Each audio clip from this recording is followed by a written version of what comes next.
Salut, je suis ravi de te retrouver, je m'appelle Pascal et je te souhaite la bienvenue sur Couple Heureux, le podcast réservé à ceux qui veulent vivre le succès conjugal. Ici on parle d'amour, mais surtout d'amour intelligent, parce que aimer ce n'est pas juste tout accepter, c'est comprendre, s'affirmer et construire une relation où chacun trouve sa place. Et ça s'apprend. Et si être trop gentil était une réalité, un piège dans lequel tu tombes sans même t'en rendre compte, surtout en couple. Tu as peut-être déjà vécu ça, dire oui alors que tu voulais dire non, faire passer les autres bien avant toi, avant tes intérêts, tout le temps, trop souvent, une manière d'éviter les conflits en espérant que ça ira mieux, et jusqu'au jour où tu te rends compte que ça ne va pas mieux et que tu t'es oublié. Dans ce podcast, on va voir ensemble pourquoi la gentillesse peut devenir un problème en couple. Quelle est la différence entre être bon et être gentil, voire même trop gentil?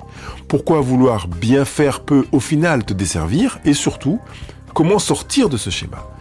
À la fin, je te donnerai un exercice concret pour t'entraîner à poser des limites. Je te donnerai aussi un aperçu du programme qui s'intitule « Maîtriser votre vie, le guide pratique contre la manipulation ». Tu seras prêt déjà avec un premier pas à sortir du piège de la gentillesse et à reprendre ta place dans ta relation. Alors, c'est parti.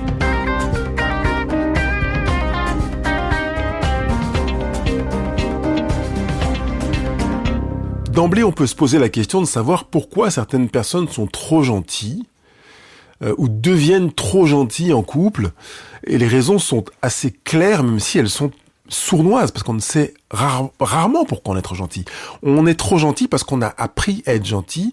On a grandi dans une famille dans laquelle on nous a dit « Oh, si tu fais ça pour maman, ça sera gentil. Fais ça pour papa, tu seras belle, tu seras bonne, tu seras douce. » Et on nous a vendu dans le parcours de l'enfance l'idée que si on faisait ce que la personne nous demandait, père, mère, grand-mère, grand-père, oncle, tante, etc., on deviendrait quelqu'un de gentil ou on serait considéré comme étant quelqu'un de gentil. Donc on a développé une sorte de lexique dans lequel, si on veut être aimé, on va chercher à correspondre. Du coup, on est convaincu que si on ne correspond pas à ce que la personne qui est en face voudrait, et entre autres notre partenaire, eh bien on ne peut pas être aimé.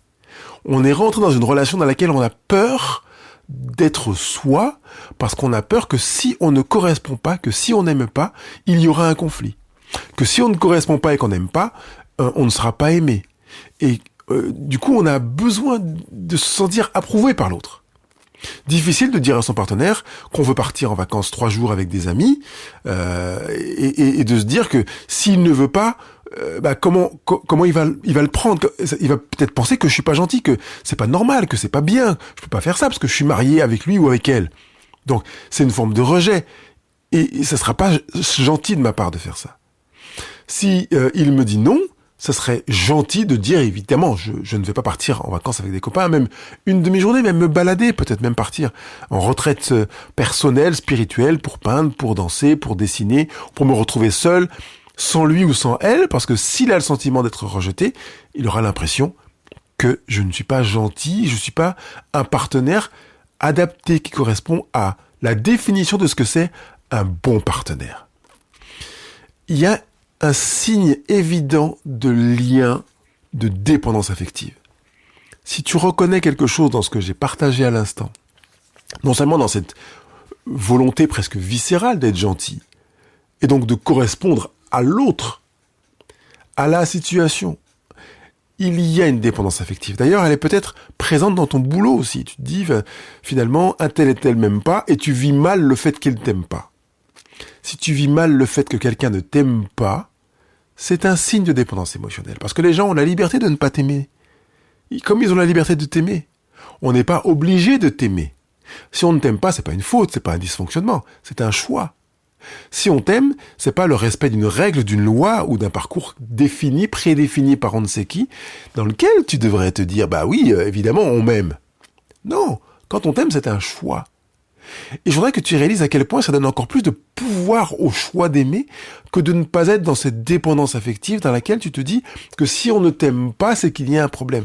Ou que si on t'aime, c'est parce que tu le mérites. Parce qu'en réalité, ça replace la responsabilité de l'amour dans le camp de l'autre, dans le camp d'en face, dans le camp de celui d'à côté. Il a choisi librement de t'aimer il exerce son pouvoir. Ce n'est pas toi qui, exerçant ton pouvoir, fait que l'autre se sent contraint, obligé de t'aimer.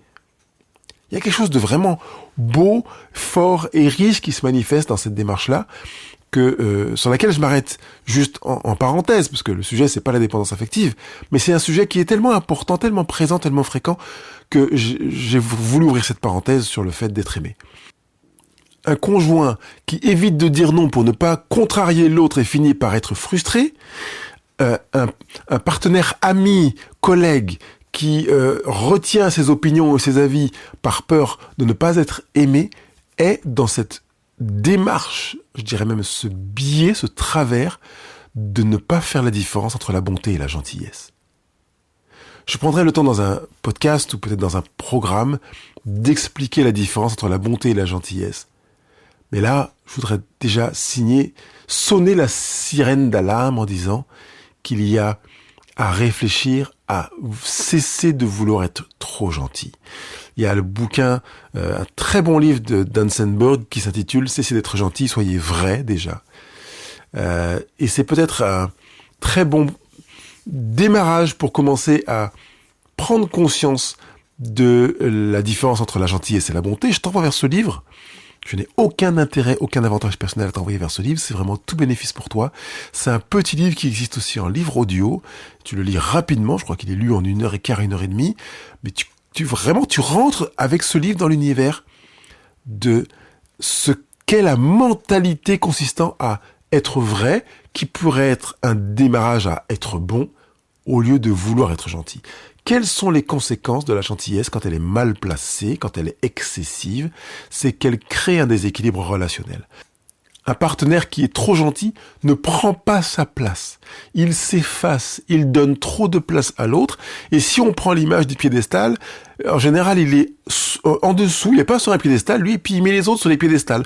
Alors, le patron, le collègue, le voisin, l'enfant, voilà. Et puis quand il a besoin de taper du poing sur la table parce que vraiment il y en a vraiment ras-le-bol, eh bien le partenaire gentil va descendre l'autre de son piédestal pour pouvoir lui rentrer dedans avant de le replacer sur son piédestal.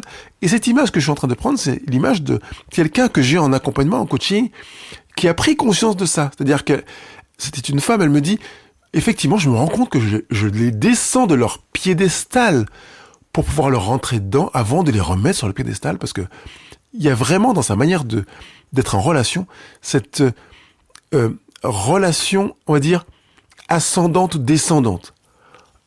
C'est difficile d'être dans une relation parallèle où on est d'adulte à adulte, d'égal à égal.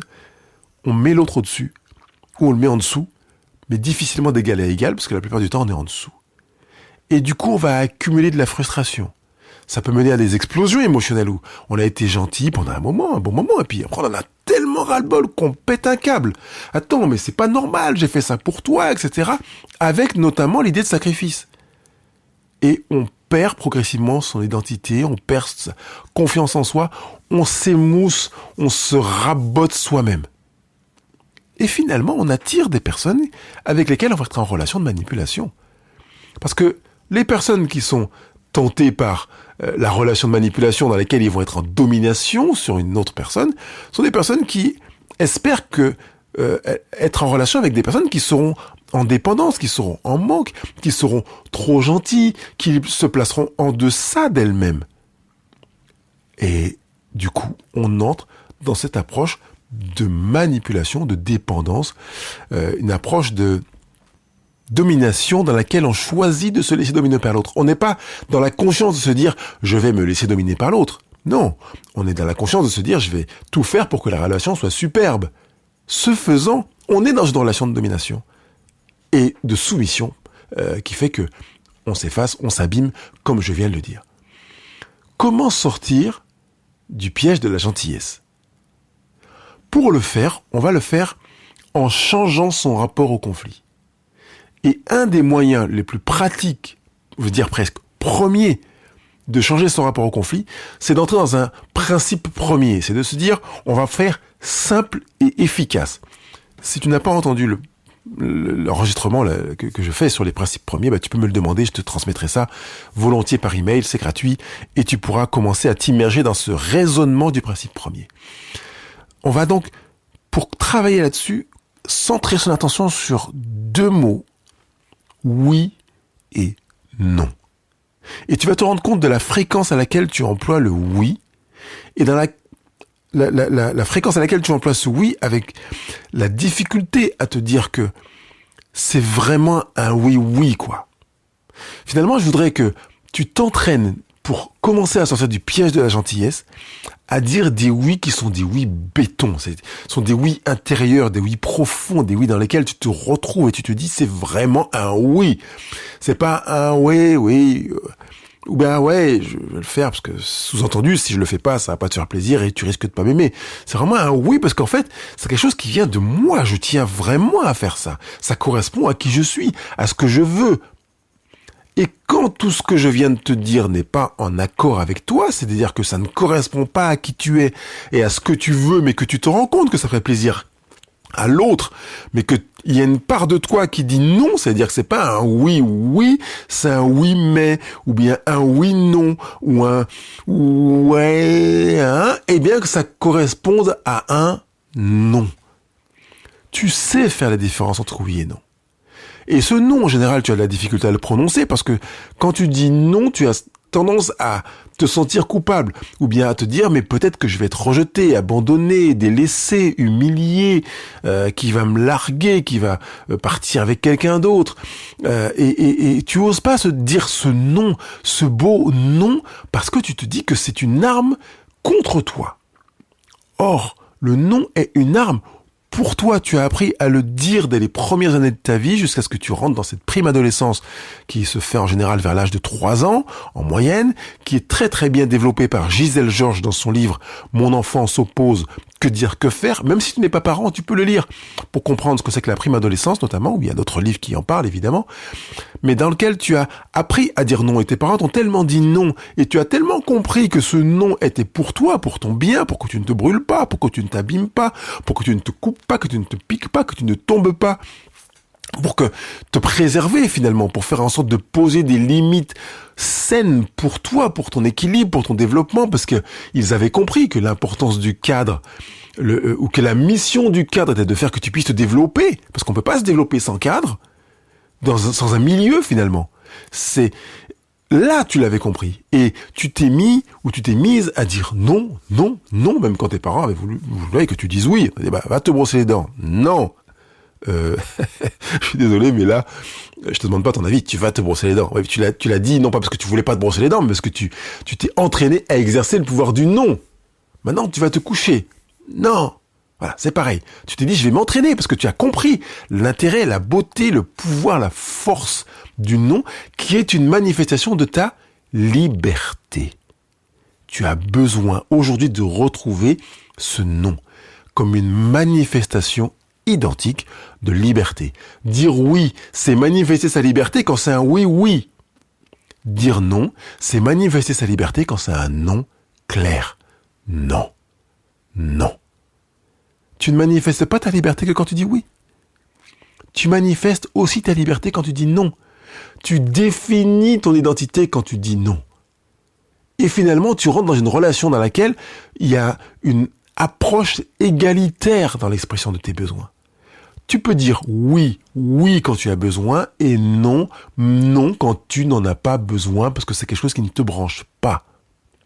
Tu vas donc te détacher du fait que tu as besoin d'un regard extérieur pour déterminer si ton oui est un oui pertinent, valable, juste et adapté, ou si c'est un oui fake et que voilà, bref. Et c'est pareil pour le non. Tu as dit non, et même si quelqu'un te dit mais c'est pas normal, comme tu te prends pour qui pour dire non comme ça, tu n'en as rien à faire de la vie de l'autre. Tu sais dire oui et non indépendamment du regard des autres. Tu sais dire oui et non parce que tu te définis, tu te prédéfinis. Et ce que je suis en train de te dire là est un des moyens de sortir de la gentillesse, c'est de te prédéfinir, c'est-à-dire que tu sais par avance que tu vas dire non dans telle et telle situation, qu'il vente, qu'il neige, qu'on soit content ou pas, qu'on te fasse la danse du ventre ou non, tu vas dire non. C'est comme ça, c'est clair et net. Et je fais ce travail dans le programme qui s'intitule « Maîtriser votre vie, le guide pratique contre la manipulation » pour arriver à dire non sans culpabilité, on va dire avec assertivité, même si ce mot ne te dit rien, si tu rentres dans ce programme, un jour tu sauras de quoi il est question, dans lequel tu vas poser un nom clair, simple, vrai, authentique, profond, un nom sans culpabilité, parce que dans ce programme, je prends le temps de clarifier ce que c'est que la vraie et la fausse culpabilité, le bien et le mal, de manière à ce que tu saches quand tu fais le bien, qu'il n'y ait pas de doute là-dessus, et que même quelqu'un qui essaie de te manipuler, et qui essaie notamment de te rendre coupable, de te faire te sentir coupable, se retrouve à faire pchit, parce que tu sais pourquoi tu fais ce choix. Et tu sais par conséquent te libérer de cette possible pression extérieure que tu choisis de t'infliger plutôt, parce que tu ne sais pas comment faire la distinction entre le bien et le mal, ce qui est vrai, ce qui est faux, ce qui est juste, ce qui est mal, etc. Et tu sauras donc poser tes limites sans avoir peur de te sentir jugé. Je te prends l'exemple d'Ingrid et de Thomas. Évidemment, tu imagines que j'ai changé les prénoms des deux personnes dont je te parle. Ils sont en couple depuis 5 ans et Thomas, il a l'habitude de prendre des décisions sur les sorties, les week-ends, sans consulter Ingrid. De son côté, elle accepte toujours, parce qu'elle a peur de contrarier Thomas et d'être perçue comme étant quelqu'un de compliqué. Voilà, parce que plusieurs fois, en plus, on lui a déjà dit. Et ça traîne de l'enfance. Oh là, t'es compliqué, toi. Maman, quand je mange des tomates, ça me brûle la langue. Oh là là, mais t'es compliqué, toi. Mange des tomates. Et voilà. Et sa mère a fait fi du fait que Ingrid avait des réactions allergiques, notamment à la peau de la tomate. Et du coup, elle a commencé à créer un manque d'équilibre dans sa relation maternelle, amicale, et puis conjugale. Donc du coup, Ingrid réalise qu'elle veut aussi avoir son mot à dire sur les activités, et il est important pour elle de se sentir respectée dans ses choix, notamment grâce à l'accompagnement qu'elle a dans le programme, sachant qu'un programme, c'est des vidéos à regarder de manière régulière et entrecoupé de coaching, une vidéo, un coaching, parfois même 2 ou 3 coachings en fonction des moments, parce qu'il peut y avoir des crises. Donc, des moments difficiles ou des nœuds qu'on veut confier. Donc, je vais pas dire, coaching prochain, c'est la semaine prochaine. Non, il y a quelque chose d'important. On pose, on le place, et je réponds à la question, comme c'était le cas pour Ingrid. Donc Ingrid apprend qu'au lieu de réagir sur le coup et de dire « tu décides toujours pour nous, ça commence à m'énerver », elle choisit une approche différente. Et elle va utiliser le jeu que je lui ai appris à employer pour exprimer ses ressentis sans chercher à accuser l'autre. Parce que tu décides toujours, ça sous-entend que je t'accuse du fait d'être le responsable du mal-être du moment, qui est que je me sens privé de ma capacité à décider parce que tu le fais pour moi. Donc Ingrid a appris, et je voudrais que tu apprennes comme Ingrid, même si tu n'es pas encore dans le programme Maîtriser votre vie, à dire plutôt, j'ai remarqué que tu choisis souvent nos sorties du week-end et je me rends compte que j'aimerais aussi proposer des idées. Ça me ferait plaisir qu'on décide ensemble. Waouh! Génial, non? Alors pourquoi ça fonctionne, ce que je suis en train de te dire? À la place de « tu décides toujours », j'ai remarqué que tu choisis et j'aimerais que... Eh bien, ça marche parce que Ingrid parle de ce qu'elle ressent. Je me rends compte que j'aimerais. Plutôt que d'accuser l'autre en disant « tu décides toujours ». Elle propose une voie de sortie. Elle propose une option en plus. Elle ne dit pas seulement « tu décides toujours, j'en ai marre, est-ce qu'on pourrait faire autrement ?» Elle ne propose pas de voie de sortie dans ce cas-là. Le fait de proposer que l'on en parle ensemble, que l'on décide ensemble, est une solution ou une option ou une voie de sortie. Je préfère de très très loin l'idée de option ou de voie, VOIE, de sortie, que de solution, parce qu'on a l'impression que finalement il y a un problème. Or, c'est pas forcément un problème. Bon, je vais pas rentrer dans le détail de cette question-là. Si Thomas réagit mal au fait que Ingrid lui dise elle a remarqué qu'il prend souvent la décision et qu'elle aimerait qu'ils décident ensemble. Il pourrait lui dire, mais je pensais que ça t'allait, pourquoi tu l'as pas dit avant? Ce qui est très récurrent, très fréquent, et qui effectivement s'est passé dans la relation Thomas et Ingrid. Finalement, ça fait 5 ans qu'on est ensemble, ça fait 3 ans qu'on est ensemble, jusqu'à maintenant ça a fonctionné comme ça, pourquoi? Où il y a un problème? C'est toi le problème, puisqu'il n'y avait pas de problème jusqu'ici. Et tu entends le travers de la manipulation, comme une personne avec laquelle j'ai échangé cette semaine sur les réseaux sociaux et qui me disait qu'elle était avec un PN, sous-entendu un pervers narcissique. Ingrid pourrait dire, c'est vrai, parce que ça fait 3 ou 5 ans que tu décides et que je n'ai rien dit, donc c'est vrai. Avant, j'osais pas trop t'en parler. Mais maintenant, J'aimerais qu'on trouve un équilibre qui nous convienne à tous les deux. Donc prépare-toi, si tu veux apporter un changement dans ton couple, à ce que ton partenaire ne comprenne pas les raisons pour lesquelles tu veux changer, parce qu'en fait, généralement, tu l'as pas dit avant. Ou bien, ce que je préfère, c'est que si tu veux apporter un changement dans ton couple, tu viennes voir ton partenaire, que tu lui dises, là, je voudrais apporter un changement. Et qu'il soit finalement au fait de ça. Mais c'est pas parce que tu l'as dit que tu vas apporter un changement, et encore moins si tu es sous emprise relationnelle, que ton partenaire va te dire « Oh, c'est super, ah oui, je veux bien que tu donnes ton avis, etc. » À moins qu'il soit hyper manipulateur et qu'il sache très bien que il va se préparer au moment où tu vas donner ton avis. Et quand tu vas le donner, ils te disent « Bah oui, c'est sympa ton avis, mais franchement, t'as pas réfléchi. Tu crois qu'on peut faire ton truc là, ça tient pas la route, n'importe quoi. » D'accord ? Donc il va te donner l'occasion de donner ton avis, mais il va le piétiner de manière aisante. Donc si tu veux t'entraîner à ça, prépare-toi à ce que ton partenaire te réponde et que tu sois en mesure de lui dire « C'est vrai. » Alors pourquoi lui dire « C'est vrai » et pas « Non, c'est... » Je préfère que tu commences par dire « C'est vrai » parce que la plupart du temps, le manipulateur fonde son pouvoir sur une part de vérité. Donc prépare-toi à ça. C'est pas un menteur qui va essayer d'emblée de te mener en bateau. Il va fonder une partie de sa démarche sur la vérité. Le mensonge et le pouvoir se fondent davantage sur la vérité avant de rajouter de l'erreur et du flou. Donc, part du principe qu'il va commencer par la vérité. Donc, tu te prépares à dire « c'est vrai ». Avant, je fonctionnais comme ça. C'est vrai, je t'ai dit que ça me convenait. C'est vrai, j'étais d'accord. C'est vrai, j'ai trouvé que tes idées étaient excellentes. Et je propose maintenant d'y apporter un changement parce que je voudrais qu'on fonctionne autrement. Tu entends que je ne dis pas « mais », tout à l'heure j'ai dit « mais », mais je préfère qu'on parte sur « et ». C'est-à-dire qu'il y a une réalité, un socle, c'est vrai, et qu'on vienne ajouter sur ce socle un « et », plutôt que « il y a une réalité, c'est vrai », on va la casser avec du « mais ». Là, je m'appuie sur l'approche de Marshall Rosenberg, le patron de la communication non violente. Si Thomas insiste, comme ça c'est fait, que tu puisses te dire franchement,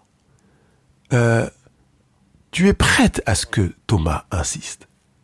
Et Thomas, justement, quand il l'a fait, il a dit, mais franchement, c'est pas grave, c'est juste des sorties. Pourquoi en faire tout un sujet ? En plus, t'as aimé ce qu'on a fait jusqu'à maintenant. Pourquoi tu veux absolument qu'on décide ensemble ? Simple, je reviens sur le principe premier. C'est de ne pas rentrer dans 16 explications en disant « mais c'est vrai, mais t'as raison, mais en fait, mais comment te dire, je sais pas, ou bien... Non, simple. Tu peux apprendre cette phrase par cœur pour pouvoir la sortir texto, in extenso, en l'état. Pour moi, c'est important. Et j'ai envie qu'on en parle. Il y a beaucoup de force dans la formulation de cette phrase. Pour moi, je me suis égocentré. C'est important. Je mets de la valeur à ce que je suis en train de dire. Et je présente la fin au présent de l'indicatif. J'ai envie qu'on en parle. C'est pas j'aimerais qu'on en parle ou que ce serait bien qu'on en parle. Là, on est vraiment au présent en train de poser une base énorme. Et je t'explique pourquoi ça fonctionne. C'est parce que là, Ingrid, je lui demande d'assumer son besoin sans entendre l'envie d'être gentil qui est profond en elle et sans attendre l'approbation de Thomas. Je n'en ai rien à faire que tu ne sois pas d'accord avec ma démarche. Mon besoin, c'est qu'on en parle. C'est ça ce qui est dans sa pensée. C'est pas évidemment formulé. Elle ne tombe pas dans la peur du jugement. Si tu ne veux pas, j'assumerai que tu trouves que je suis pas gentil, que c'est pas top et que je suis pas la super nana que tu voudrais, la femme sublime, etc. Non. Ça fonctionne parce qu'elle assume son besoin, elle n'attend pas d'approbation et elle n'est pas dans la peur du jugement. Donc cette phrase que je te demande d'apprendre par cœur, pour moi, c'est important. J'ai envie qu'on en parle. Tu peux l'apprendre par cœur.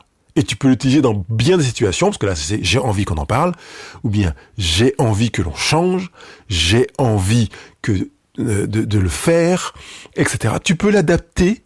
Pour moi, c'est important. J'ai envie que. Ok ? Je t'ai dit que j'allais te donner un premier exercice sur le comment sortir de cette envie du piège de la gentillesse. Là, tu te rends compte qu'on est sur quelque chose de concret, de pratique, de palpable. Évidemment, avec le temps, Thomas, il comprend qu'il peut plus faire ce qu'il veut avec Ingrid. Ton partenaire va rentrer dans la même démarche. Si tu es dans un non, contrôlé. C'est pas un non dans lequel tu vas exploser. Ouais, non, il y en a marre. Maintenant, j'ai envie de dire non. Je voudrais que tu respectes mon non. Non, surtout si tu fais ça, tu es en situation de faiblesse. La colère et sortir de ses gonds, on l'utilise quand on ne sait plus quoi faire, qu'on n'a plus de pouvoir. Donc quand tu dis non et que tu reposes ces choses de manière très claire, comme j'ai demandé à Ingrid de le faire avec Thomas, tu as plus de pouvoir que si tu sors de tes gonds. Dans le programme Maîtriser votre vie, le guide pratique contre la manipulation, que tu peux retrouver sur le blog Couple Heureux, je te donne des éléments encore plus avancés pour rentrer dans cette démarche. Il y a même des mises en situation, des exercices pour t'entraîner avec tes amis, tes voisins, ton collègue, avant de t'entraîner avec ton partenaire, si c'est plus difficile pour toi de t'entraîner avec ton partenaire, on va vraiment dans le fond de ce que c'est que l'assertivité. Il y a même une vidéo qui s'intitule l'assertivité avancée, à l'issue de laquelle, quand j'ai un coaching, on est vraiment sur quelque chose de concret, de pratique, parce qu'on voit la différence entre l'agressivité, l'assertivité et la passivité. C'est un programme vraiment complet.